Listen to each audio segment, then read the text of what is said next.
Samantala, pinaalala na naman ng Pangulong Ferdinand R. Marcos Jr. ang mga bagong promote na opisyal ng Armed Forces of the Philippines na manatiling tapat sa saligang batas. Sa kanyang talumpati, inimok din ng Pangulo ang mga opisyal na patuloy na ipagtanggol ang demokrasya ng bansa. Si Kenneth Paciente sa sentro ng balita. Magsilbi ng may integridad. Yan ang naging mensahe ni Pangulong Ferdinand R. Marcos Jr. sa newly promoted generals and flag officers ng Armed Forces of the Philippines.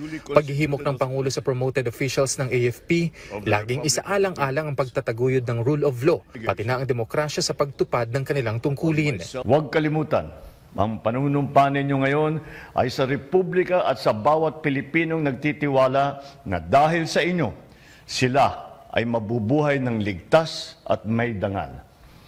Today is not only a milestone, but a renewed pledge that your loyalty remains with the Constitution and the Filipino people. Always act with integrity, uphold the rule of law, defend our democracy.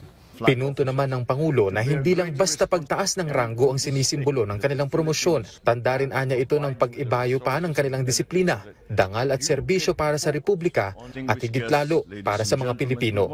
Now that you have taken your oaths, remember, set an example for the young men and women who will look to you for your leadership. These new stars you carry will demand your utmost discipline, honor, and service. Kinilala naman ng punong ehekutibo ang napagtagumpayan ng institusyon ngayong taon pagdating sa humanitarian assistance at disaster response. Gayon din ang pagpapatibay ng international defense posture ng bansa sa pamamagitan ng iba-ibang joint at multinational exercises. You have continued to sustain readiness through training, simulations, and command exercises. These have improved tactical responsiveness, ensuring that the AFP remains prepared to defend our country. These accomplishments underscore the professionalism, the dedication, and the readiness of the armed forces. They also strengthen the confidence of our people in your ability to protect our sovereignty and to uphold the values that we hold as a nation.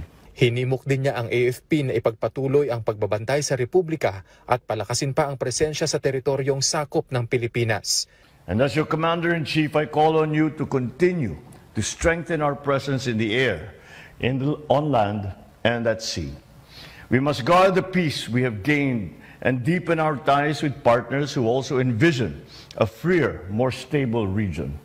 Muli namang tiniyak ng punong ehekutibo ang suporta ng administrasyon sa pagpapalakas pa ng sandatahang lakas ng Pilipinas sa pamamagitan ng pagbibigay ng kanilang pangangailangan at pagpapaigting ng mga benepisyo.